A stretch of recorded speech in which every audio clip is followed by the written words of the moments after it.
মানুষের জীবনে মানুষ যদি একটা কুকুর পুষে, বিড়াল পুষে অনেক বছর ধরে, তার প্রতি নিশ্চয়ই অনেক মায়া হয়ে যায়, অনেক মায়া মমতা কাজ করে।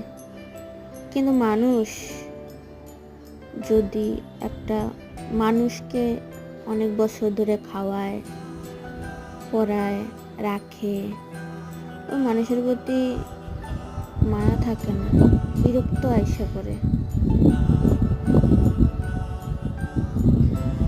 কিন্তু চিন্তা করলে কিরকম লাগে যে মানুষ একটা কুকুরও রাখলে, অনেক বছর ধরে পাললে, বিড়ালেও পাললে অনেক মায়া লাগে, কিন্তু মানুষের মায়াটা না সবসময় থাকে না।